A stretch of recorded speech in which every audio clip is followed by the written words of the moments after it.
Vader, ons eer U vir 'n oomblik soos hierdie.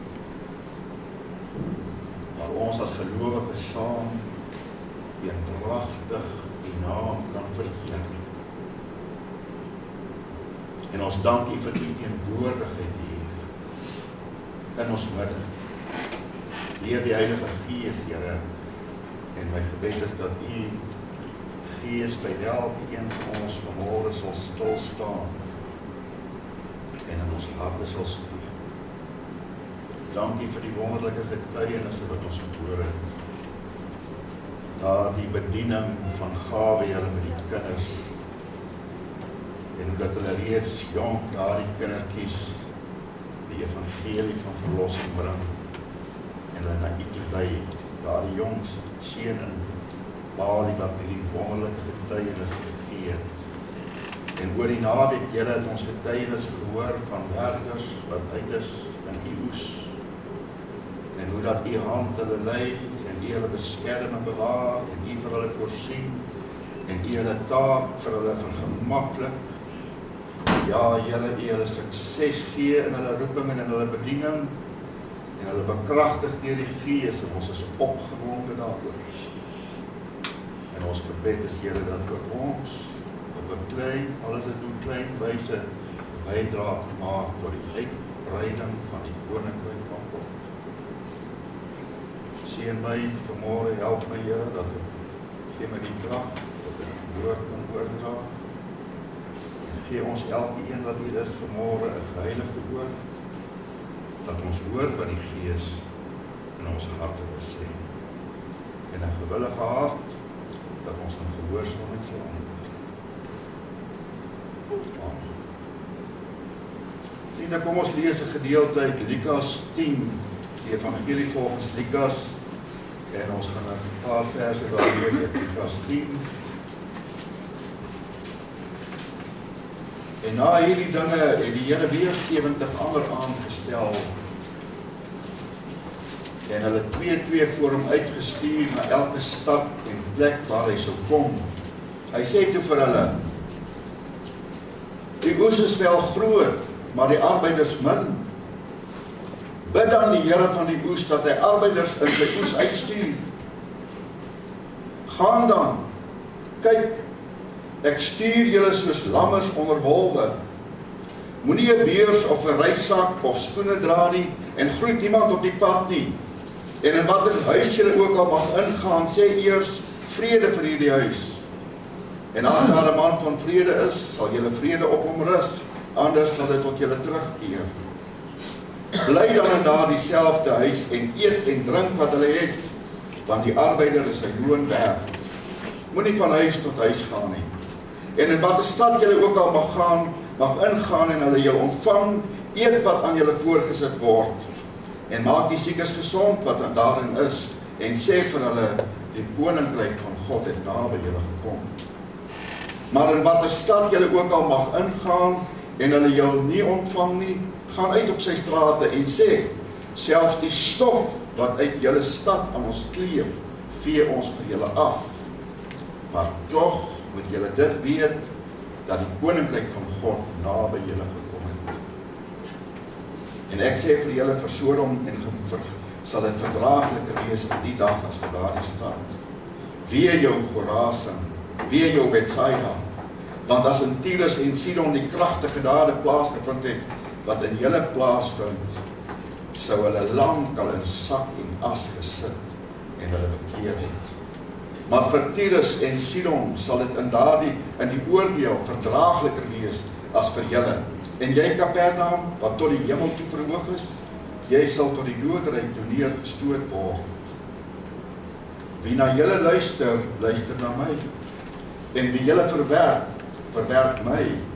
En wie my verwerp, verwerp hom wat my gestuur het. En die 70 het met blydskap teruggekom en gesê, Here, ook die duiwels onderwerp hulle aan ons in die naam. Toe sê hy vir hulle, ek het die Satan soos 'n bliksem uit die hemel sien val. Kyk, ek gee aan julle die mag om op slange en skorpioene te trap en oor al die krag van die vyand en niks sal julle ooit skade doen nie. Maar julle moenie daaroor bly wees dat die geeste aan julle onderworpe is nie, maar wees liewer bly dat julle name in die hemele opgeskrywe is.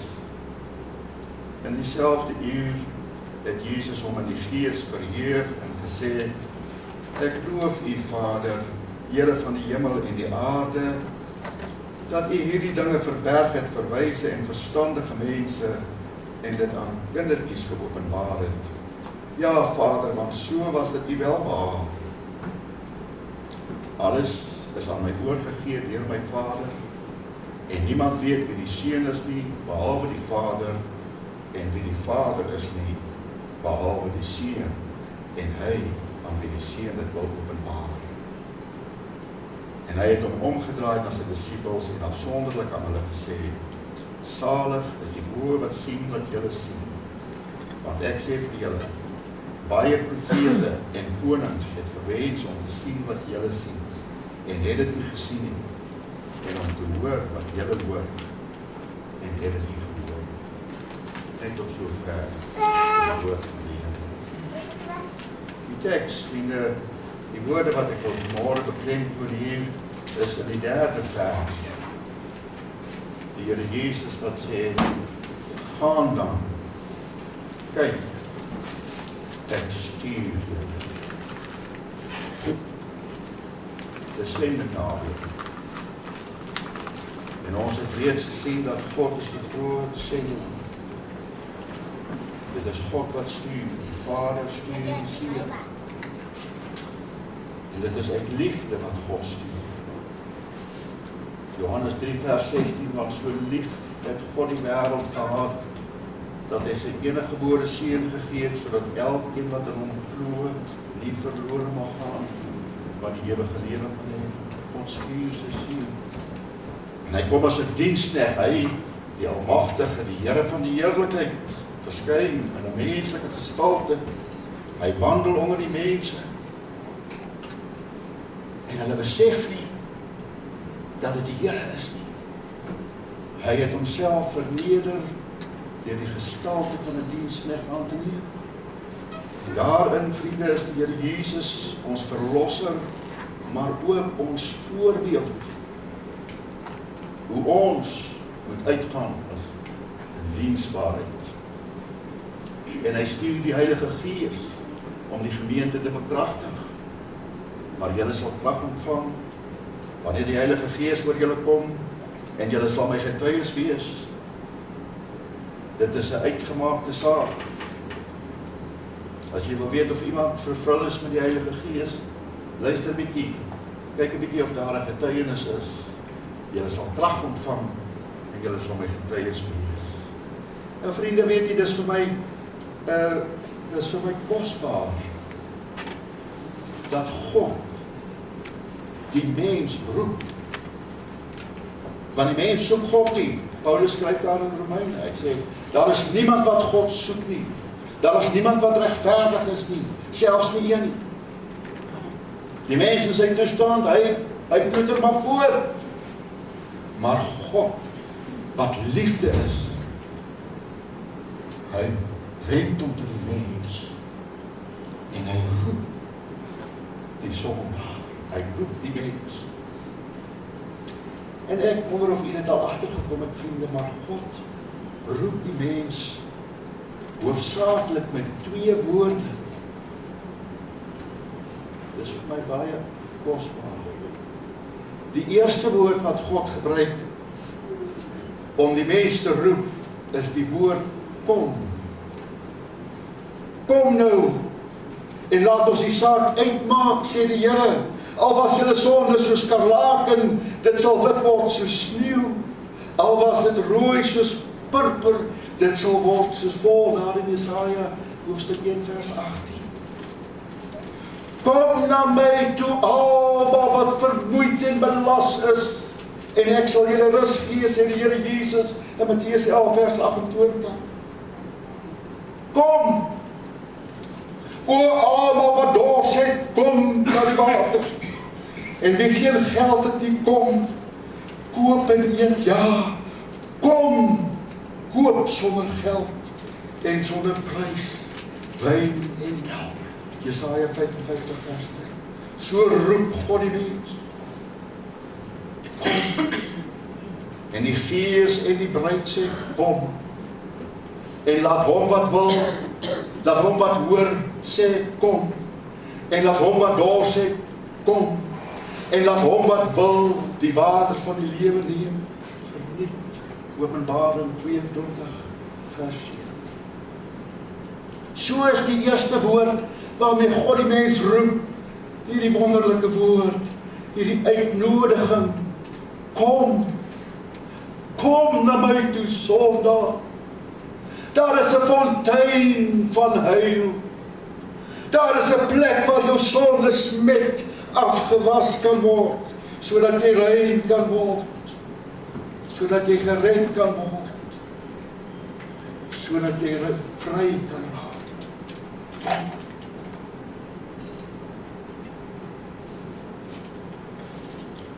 En dan,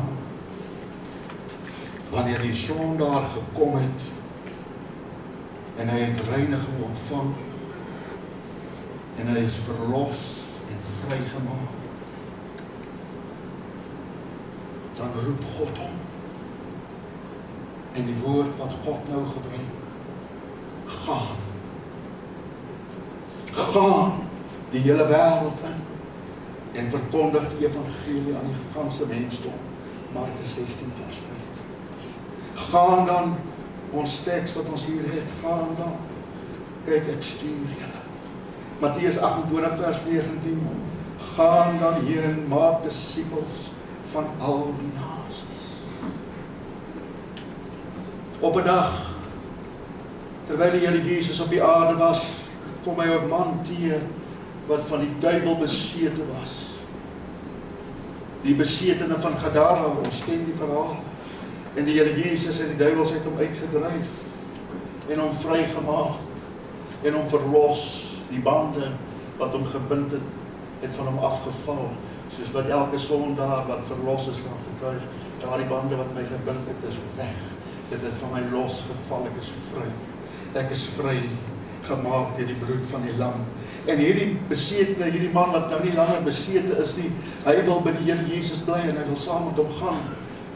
En dit is die begeerte, is dit nie hoe ek kan mense kan jou indink.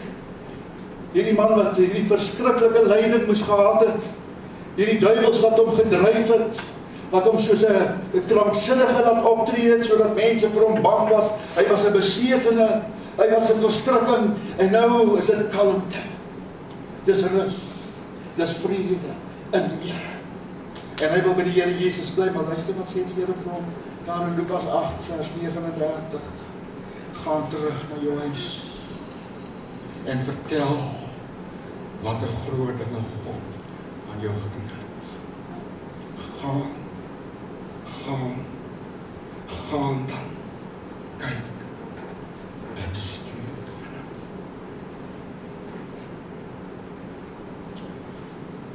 Vriende, dit is 'n kenmerk van die Christelike kerk,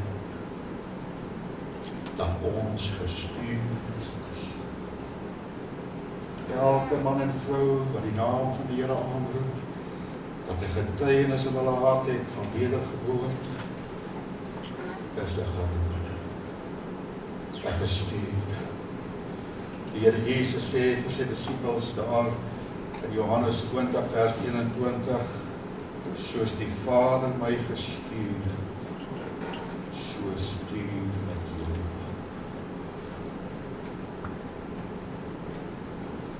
En dan in Handelinge 1 vers 8, want julle sal krag ontvang, wanneer die Heilige Gees oor julle kom, en julle sal my getuies wees. Deetlefs sê vir ons daar in 1 Petrus 2 vers 9, maar julle is 'n verkore volk, 'n heiligdom, 'n koninkryk verkry, om die deugde te verkondig van hom, wat julle uit die duisternis gered het na sy wonderbare lig. Getuies, verkondigers van die deugde van ons verlosser. Ons is gestuurdes.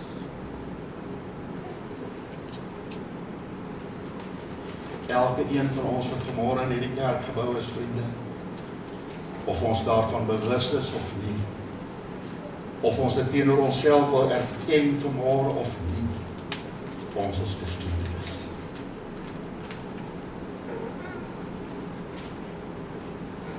Nou vriende, wat sal ons motiveer om te gaan? Wat sal my aanspoor vanmôre om gehoor te gee aan die roep? En hier sit sendlinge hier tussen ons, gestuurdes wat vir ons dan vertel, en hulle het vir ons vertel, hierdie naweek, hoe dat God hulle geroep het, hulle gestuur het, wat hulle harte, hoe dat die Here hulle harte, hulle visie gegee het vir die koninkryk van God.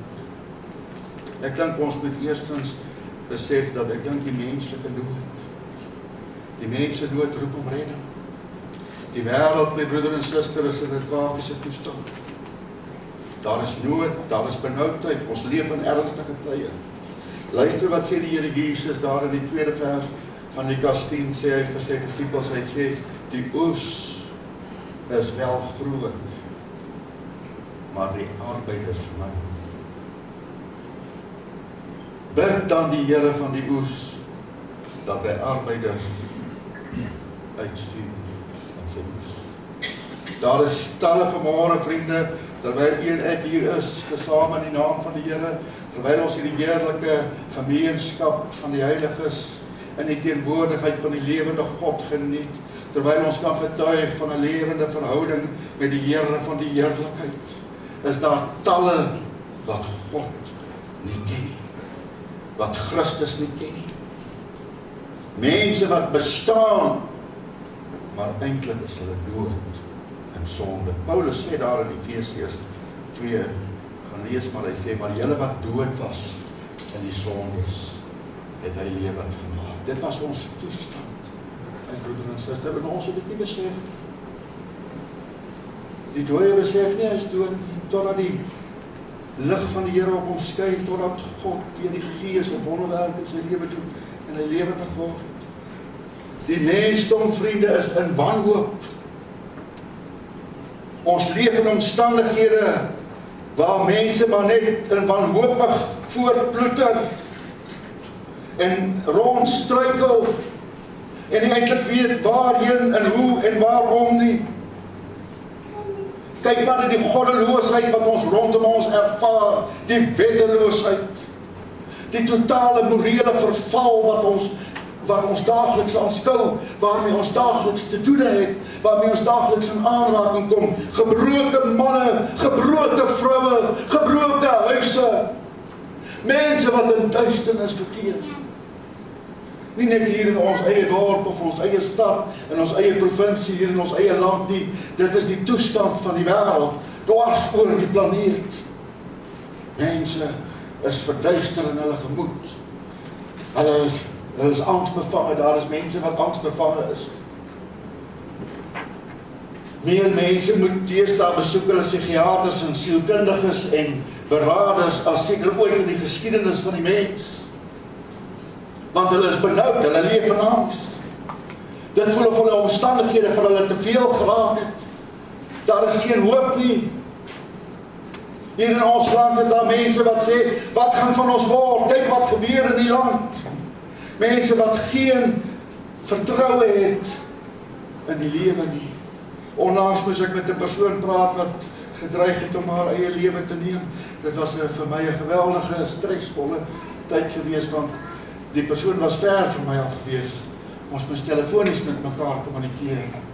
En ek was elke keer as ek met angs bevange gaan, die persoon nou die ding doen wat sy sê, sy gaan maar die pille maar drink. Sy sê, sy wil eers nie met my praat nie, want sy is te moedeloos. Wat dink jy vir my doen? Niemand kan my help nie. So wie is jy nou om vir my te wil bel, of vir my te wil sê, jy wil met my praat? Ek wil nie met jou praat nie. Ek is klaar, ek is moe. Ek gaan 'n einde aan dit alles maak. En die persoon het blykbaar 'n vorige keer reeds al het probeer doen, en dit het nie geslaag nie. En nou sê sy my hierdie keer dat ek seker gemaak dat ek al die pille het wat ek nodig het. Ek het al my ek gaan nou slaap, sê sy.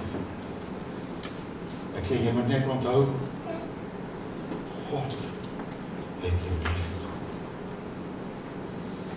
En daar begin sy toe 'n bietjie oopmaak. Maar ek het 'n onderhoud met 'n man.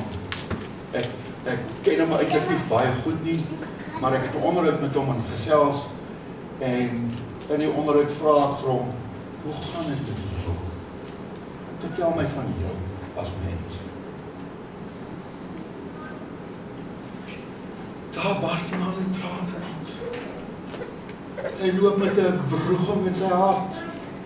Hy is midde in 'n stryd en 'n krisis, waarvan mense nie weet nie, jy kom met hulle in aanraking, broeder en suster, elke dag. En hulle is moedeloos. Hulle voel alles is verloor. En ons het die antwoord. Ons het die blye nuus van Jesus Christus. Ek wil julle vertel van 'n ding wat ek beleef het hier in die aanloop tot die eerste demokratiese verkiesing in ons land in 1994. Dit was 'n baie onstabiele tydperk in ons land. Mense het bomme geplant. 'n bom het nie ver van my afgekom. Het verrechtse ouens 'n bom geplant en hy daar die Germans kon ontplof. En ek was 'n paar blokke daarvan, maar die gebou waarin ek was het geskik. Dit was 'n verskriklike gevoel en ek was net weg van die land. Maar ek kyk na die TV nuus die een aand en daar in Natal, KwaZulu-Natal, in een van daardie stadte, het mense ingegaan en hulle het losgebrand op 'n gesin. Hulle die gesin, hulle het almal die mense voor die voet doodgeskiet. Hulle die hut aan die brand gesteek. En die nuus berig nou daardie aand, berig die nuus nou oor daardie gebeurtenis. En dit is verskriklik die tonele wat jy aanskou, dit is hartverskeurend. En skielik fokus daardie kamera in op 'n swart vrou. Haar familie is verloor, hulle is uitgemis. Sy is die enigste van haar familie wat oor is. Agter haar staan haar uitgebrande uit. Het is uitgebrand. Daardie gesig, vriende, sal ek nooit vergeet, die smart, die verslaafheid, die verskrik. En die vrou roep uit, waar is die Here van die kerk?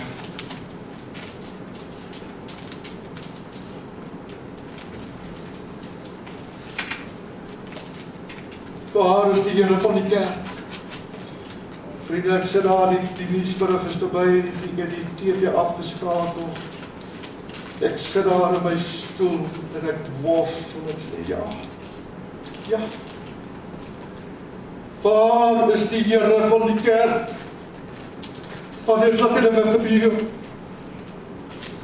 My vrou het later met sy ingegaan, sy namens my kom na sê, sy gaan maar in kry, ek sit toch in daai stoel, ek kan nie beweeg nie, ek sit as ek aan daai stoel vastgekom is. En ek sê, Here, waar is die? Waar is die Here? Vriende en God antwoord. En die Here sê vir my, Johan, dit is nie die regte vraag om te vra. Die vraag moet nie wees, waar is die Here van die kerk?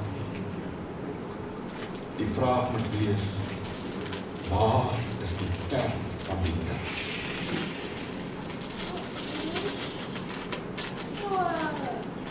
U en ek, geliefdes, ons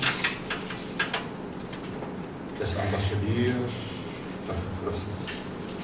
Ons is gestuurd.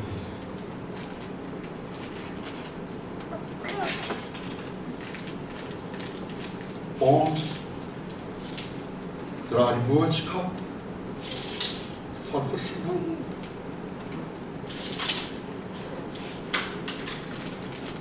Die boodskap, glo my, van die wêreld dringend nodig het om te hoor. Waar is die kerk? Die Here die wêreld nood, roep om redding. Die engele van God staan gereed om ons te ondersteun. As ons net in beweging sal. The move is on, my Lord. The move is on.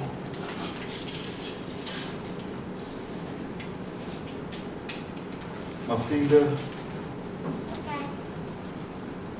ons moet ook vanmôre vir onsself sê, selfs nog dieper is die nood van die mensdom, wat ons moet aanspoor tot aksie. Gaan dit hier om die eer van God.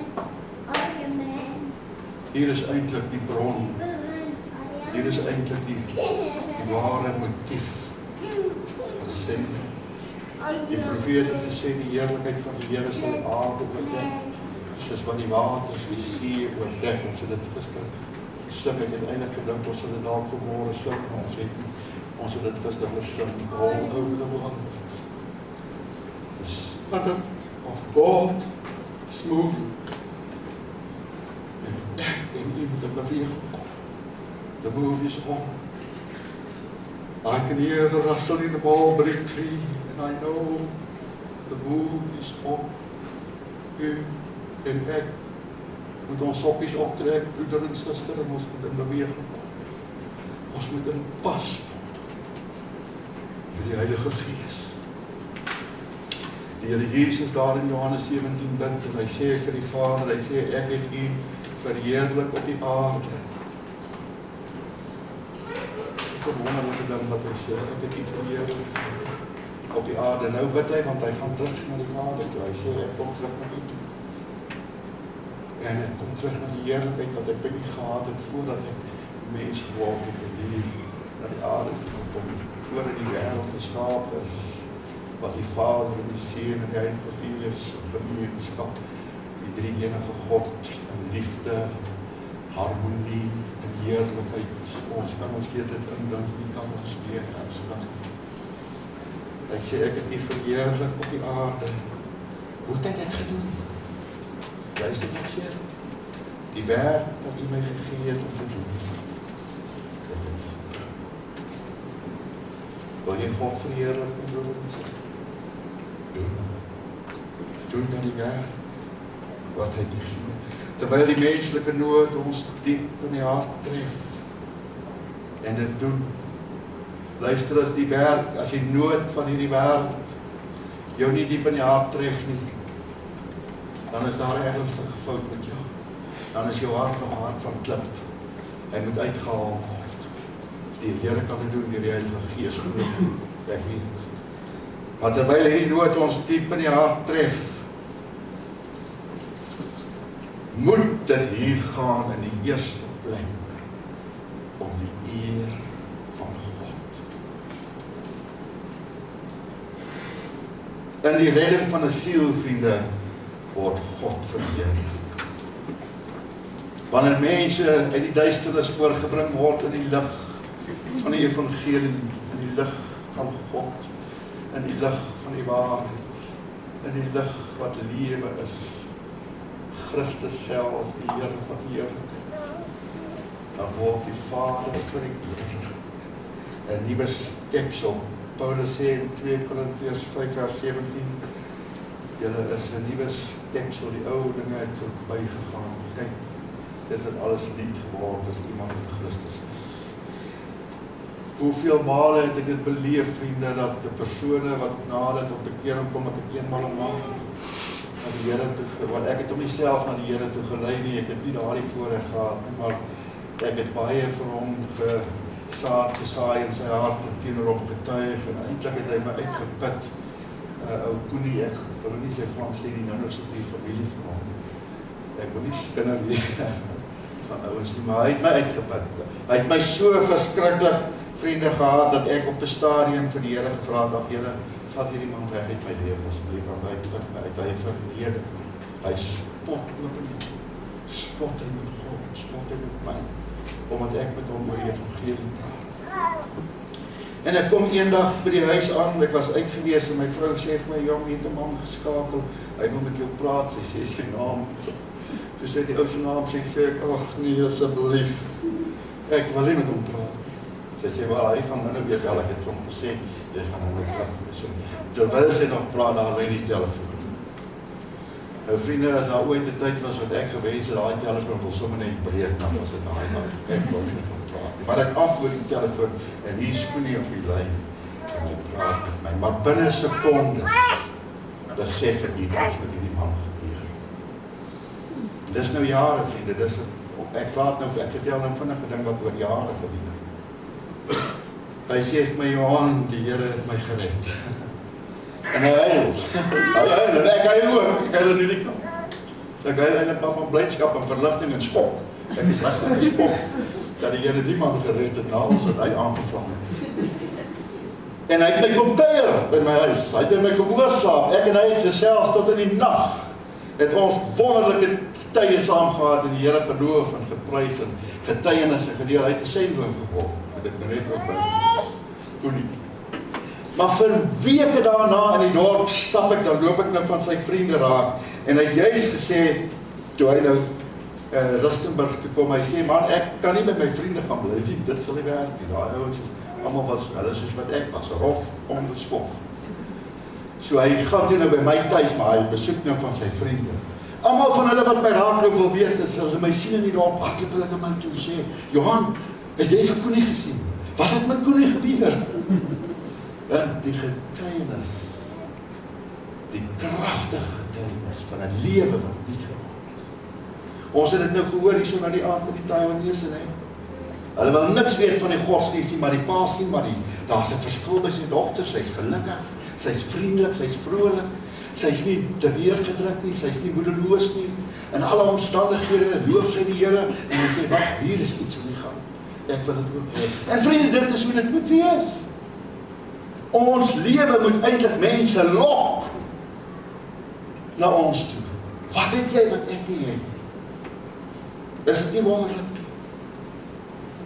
En so word God verheerlik.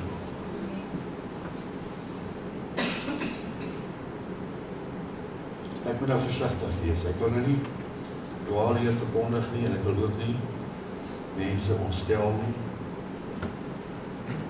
Maar vriende, ons verheerlik die Here wanneer ek daar in my binnekamer my stilte tyd het en ek die Here hoor. En dis wonderlik. Daar in my binnekamer, daar het ek al uitsinnig geraak. Net van die teenwoordigheid van die Here en dan is ek dankbaar agterna niemand het my gesien of gehoor. Maar ons verheerlik die Here nie deur daar te bly nie. As ek daar by die Here was, en hy my versterk deur die Heilige Gees, dan moet ek uitstap. En as ek uitstap, dan stap ek die sendingveld binne. En daar moet ek 'n getuie wees. 'n gestuurde van God. En dit, vriende, is wat ons moet doen. Kyk, ek stuur julle. Maar ek wil julle ook daarop wys, vriende, die gesag waarmee ons gestuur word. Baie kere dan hoor ek mense is huiwerig. Hulle is bang om te getuig. Wat sal gebeur? Die mense gaan vir my lag, of hulle sal my spot, of hulle gaan snaaks vir my dink. En in sekere kringe, as jy in sekere kringe beweeg en jy daar bely dat jy 'n gelowige is, dan dink hulle jy snaaks, jy die Bybel pak. Ja. Maar dit is goed dat hulle dit maar sê, dat die Here Jesus baie erger dinge gedoen as dit. Maar weet jy, 'n teks wat my tog, hierdie teks wat ek vanmôre met u deel, het tot my hart gespreek toe ek 'n jong man was, lang gelede. Maar 'n deel van hierdie teks het my bietjie verwar. En dit is die Here sê, gaan dan, kyk, ek stuur julle soos lammers onder wolwe. En ek dink nie, maar dit is seker 'n tikfout. Is dit nie 'n drukfout hierdie nie? Nou gaan haal ek die Engelse Bybel. Ja, en ek sê, nee, maar dit is so. Nou sê ek, Here, maar dit kan nie wees nie. Want die Bybel sê ook vir my dat Jesus is die goeie herder. Die herder wat sorg vir die skape. Nou ja, ons het nie meer vandag seker skaapherders nie, maar vra enige skaapherder, sal jy jou skape tussen wolwe laat ingaan? En hy sal sê, dit sal nie gaan. Die wolwe sal die skape verskeer. En ek sê, Here, maar hier is nou vir my 'n verwarring. Hoe stuur u dan? U stuur u disippels so skape onder wolwe, dit kan ons nie waar wees nie. Maar ek het 'n man ontmoet, 'n dierbare geesgevulde leraar, prediker, professor Kolikotseer, het ek in Kimberley ontmoet toe hy in die kerk se pastorale spreekkamer daar beman het. Hy het 'n boekie geskryf met die titel Gaan dan, baie jare gelede, ek weet nie of van die ouer persone dit al gesien het nie. En daarin verduidelik hy hierdie teks. Hy sê, hierdie woorde van die Here Jesus, kyk, ek stuur julle soos lammers onder die wolwe, dui op die stalende selfvertroue van hom wat ons stuur. Ons gaan nie in ons eie krag nie. En dit is 'n bemoedigende gedagte, vriende, is dit so. Ek is maar swak. In my eie krag sal ek sekerlik nie veel uitgerig kry nie.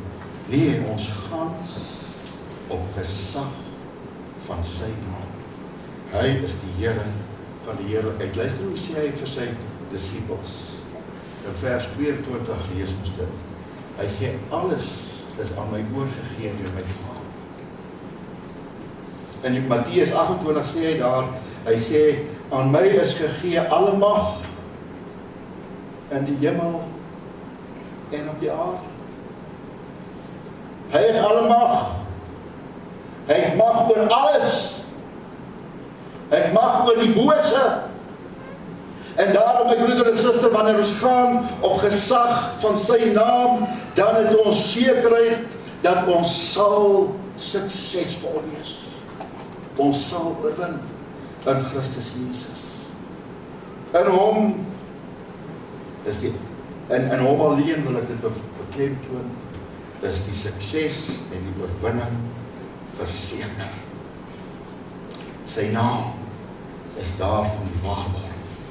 Met dieselfde gesag as wat die Vader vir hom die Seun gestuur het na die aarde toe, met daar dieselfde gesag stuur Christus sy disippels. Toe hulle sy lewe wil neem, die Jode het nou teen hom opgesweep en hulle die Romeine oortuig dat hulle hom doodmaak. Toe sê die Here, niemand neem my lewe van my af. Julle kan nie my lewe neem nie, maar ek lê dit af. En met daardie gesag, vriende, stuur hy ook vir u en vir my. So wanneer ons daar lees in vers 3, gaan dan, kyk, ek stuur julle, dan moet die klem op die woord ek val. Dit is hy. Dit is Jesus. Dit is die gesagvolle Seun van die lewende God. Dit is die Here van die heerlikheid wat ons stuur. Dit is die koning van die konings wat ons stuur. Die oorwinnaar stuur ons in sy naam. Ons reg, vriende, om nou eerlik te wees, wat ons het om mense te gaan konfronteer met die evangelie en met hulle oor die koninkryk van God te spreek, lê juis hierin dat ons deur hom gestuur is. Luister wat sê hy daar in vers 16. Hy sê, wie na julle luister, luister na my. En wie julle verwerp, verwerp my. En dan gaan hy voort en hy sê, wie my verwerp, verwerp hom wat my gestuur het, die Vader. So vriende, wanneer jy teestand ervaar, wanneer die vyand mense opsweep teen jou, wanneer hulle jou woord verwerp, moet dit nie persoonlik opneem nie, dis nie jy nie. Dis nie vir jou wat hulle verwerp nie, dis vir Christus wat hulle verwerp. Ons arbeid, ons teenwoordigheid in hierdie wêreld, dierbare broeder en suster, is in volle afhanklikheid van die lewende God. En dit is op sy gesag wat ons dit doen. Hy wat ons stuur, gaan met ons saam. Dit het die Here Jesus ook beloof daar in Matteus 28 vers 20. Hy sê, en kyk, ek is met julle al die dae, tot aan die volëinding van die wêreld. Hierdie belofte het ons nou vir hierdie sendingnaweek spesifiek van die Here gekry in Haggai 2 vers 4, waar hy sê, skep moed en werk, want ek is met julle, ek die Here, die Almagtige, en ek sal my gees nie van julle wegneem. Wat 'n groter bemoediging het u en ek vanmôre nodig, broeder en suster, om te gaan en te getuig en te gaan en die evangelie te gaan verkondig. Ons diepste grond van selfvertroue lê nie in onsself nie, maar eintlik lê dit hierin, kom ek dit ook net vir u uitwys, dit lê in ons kunskap van God. Luister wat sê die Here Jesus ook vir hulle toe hulle terugkom en hulle is opgewonde, hulle sê, Here, selfs die duiwels, luister ons, hulle is kom 'n werkplan ons, en die naam, sê die Here vir hulle, hy sê, vers 20, maar julle moet nie daaroor bly wees, dat die geeste aan julle onderworpe is nie, maar wees liewer bly, dat julle name in die hemel opgeskryf is. Dit is eintlik die bron van ons blydskap. En dit is eintlik hoekom ons gaan, vriende, want ons name is in die hemel opgeskryf, ons behoort aan die Here. Wat is my enigste troos in lewe en in sterwe, vra die Heidelbergse Katekismus, Sondag 1 vraag 1, hy sê, wat is jou enigste troos? En dit is dat ek, na liggaam, siel en gees, nie aan myself behoort nie, maar aan Jesus, my verlosser, wat my gekoop het, my vrygemaak het, my gered het, my lewe gegee het, en hy skenk my alles wat ek nodig het, om godvrugtig te leef. Maar kom ons kyk 'n bietjie hierdie disippels, wat is die resultate wat hulle kry? Hulle kom terug, nadat hulle nou rondgegaan het, en hierdie uitgegaan, en gaan vertel, die koninkryk van God het naby julle gekom, kom hulle terug in vers 17, en die 70 het met blydskap teruggekom, en gesê, Here, hier is nou 'n ding. Ook die duiwels onderwerp hulle aan ons in u naam.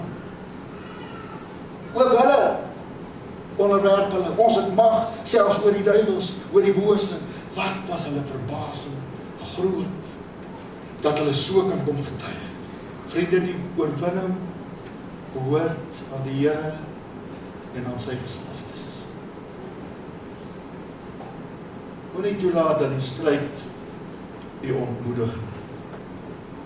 Moenie toelaat dat die teenstand wat u mag ervaar u moedeloos maak en wanhoopig laat voel. Die oorwinning behoort aan die Here en aan sy kerk, aan sy gesalfdes vanmôre. Van die gelowiges word daar gesê in Openbaring 12 vers 11, en hulle het hom, dit is nou die ou draak, die duiwel, oorwin deur die bloed van die lam. Julle name is geskryf in die hemel, want julle is gewas in die bloed van die lam. Hulle het hom oorwin deur die bloed van die lam en deur die woord van hulle getuienis. En hulle het tot die dood toe hulle lewe nie lief gehad. Ons het gisteroggend daaroor gepraat. As iemand agter my aan wil kom, moet hy homself verloor en sy kruis opneem en my volg. Die duiwel, vriende, is 'n vyand in ketens. Die Here Jesus sê dit daar op vers 18, hy sê vir hulle, ek het die Satan soos 'n bliksem uit die hemel sien val. Die duiwel is 'n vyand in ketens. Oorwinning in Christus is 'n voldonge feit. Paulus skryf daar in die Korintiërs, in 2 Korintiërs 10, en hy wil ek vinnig lees, skryf hy vir hierdie gemeente daar in Korinthe, en hy sê vir hulle, Korintiërs 10 vers 4 en 5, hy sê, want die wapens van ons stryd is nie vleeslik, maar kragtig deur God om vestings neer te werp, terwyl ons planne verbreek en elke skans wat opgewerp word teen die kennis van God en elke gedagte gevange neem tot gehoorsaamheid aan Christus. Vriende, wat meer het U en ek nodig om ons te motiveer, om ons te inspireer, om ons in beweging te laat kom, om te gaan. Hudson Taylor, daar die groot sendeling het gesê, the Lord's word done in the Lord's way will be successful. No ifs and buts about it.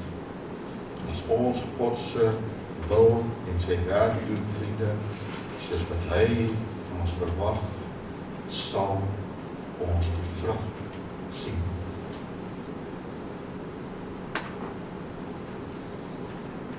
Gaan. Kyk, ek stuur julle, sê die Here Jesus. Sal ons vanmôre, sal elkeen van ons wat in hierdie kerk wil sit. Ek wil nou nie hierdie ding uitrek nie, vriende, maar ek wil vir julle sê, elkeen van ons wat hier sit, is bevoorregtes. Ons is bevoorregtes. Sal ons antwoord, Here, stuur my. Die wêreld, die mense nood roep. Die eer van God vereis dit van een van my. Waar is die kerk van die Here? Daar is 'n verhaal van 'n stad. En hulle word, die mense begin siek word. En die siekte versprei vinnig, dit is soos 'n epidemie. En almal wat siek word, sterf. En diegene wat gesond is en die siekes behandel en versorg, hulle word siek en hulle sterf. En so begin die stadse mense uitsterf. En daar is een man en hy besluit nee, hy gaan vlug, hy gaan maar probeer om ergens anders te gaan, maar hy besef hy hierdie siekte waarskynlik ook onderlede, hulle kan niks doen nie, hulle staan magteloos daarvoor en hy is weg. Hy vat sy tas en daar gaan hy's weg. En hy kom in 'n ander dorp aan, by 'n ander plek, en die mense is gesond. En dit gaan baie vrolik daar. Maar hy's nie lank daar nie, toe begin hy die simptome van die siekte te toon. En hy besef maar hy gaan sterf. Maar die mense wat nou met hom in aanraking kom, sien maar die man is siek en hulle vra hom uit en hy sê vir hulle man daar en ek vandaan van sterf allemaal aan die siekte, dis 'n ongeneeslike kwaal. En hulle sê nee, jy's van nie bekommerd, dis nie 'n ongeneeslike kwaal nie, ons het 'n geneesmiddel. En hulle gee vir hom die geneesmiddel. En daar word hy gesond. Daar word hy gesond van die geneesmiddel. En nou het hy 'n etiese dilemma. Ek moet hierdie geneesmiddel sekerlik terugneem daar in die dorp, waar ek vandaan kom, en vir die mense sê, hier is hoop, daar is 'n geneesmiddel. En dan dink hy, nee, ek weet nie, dit is dan te veel ongerief. Ek gaan liever maar, daar is toch in elk geval, hulle weet nie daarvan nie so, dat hulle maar doodgaan, dat hulle maar sterf, en daar die verskrikkelijke ding, hulle hoef nie te weet dat daar geneesmiddel is. Vriende, wat sal u en ek van so'n persoon sê? Wat sal ons van iemand sê, wat die middel het, wat genesing kan bring, en hy doen dit nie? Ons sal hom 'n verskriklike boef noem, is dit nie so nie? 'n ongevoelige bees. Die wêreld is siek van sonde, van goddeloosheid, en wanhoop, en u en ek het die middel. Ons het die boodskap. Ons kan die redding bring. sal ons, wat sal van ons gesê word? My broeder en suster. Ek het gehoor van 'n suster daar in Port Elizabeth, baie jare gelede, 'n baie toegewyde gelowige vrou, en sy's 'n steunpilaar in die gemeente waar sy is. Maar sy het siek geword, en sy het besef dat haar einde nader kom, baie vinnig. Sy het toe die dominee gevra, hy het haar kom besoek, en toe sy vir hom gesê, dominee, ek gaan sterf, ek weet het, ek gaan sterf, maar ek wil hê jy moet my iets beloof. En die dominee sê, suster, sê maar, sy sê, dominee, wanneer julle my begrawe, ek wil hê julle moet in my kus op die deksel, met julle 2 openinge maak. Die dominee is verbaas, sy sê, nou wat en nou, sy's droedels so. Sy sê, wanneer julle my begrawe, wanneer julle my in die kus lê, julle met my 2 hande, met hulle so deur daardie openinge so laat rus op die kus se deksel, so oop, sodat die mense kan sien. Ek gaan met leë hande. Moet ek gaan, sê daar die Halleluja lied, moet ek gaan met leë hande, moet ek so my Heer ontmoet. Nie een siel gly na Jesus. Niks te offer aan sy voet.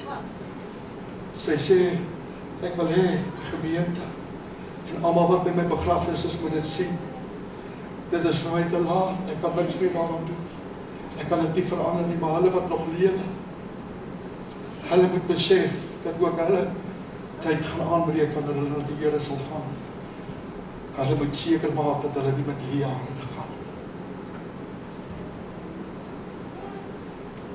Moet ek gaan, met leë hande, moet ek so my Heer ontmoet. Nie een siel gelei na Jesus. Niks te offer. Dit moet verskriklik wees. Here, help ons. Help ons vanmorgen, deur die Heilige Gees. Hierdie is 'n ernstige oomblik. Hierdie is 'n gewigtige saak.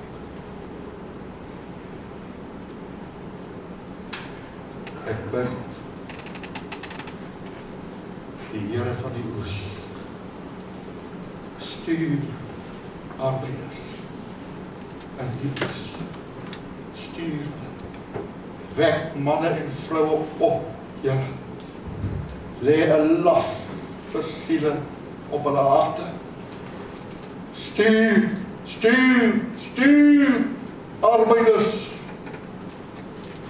Die oes is groot. Amen.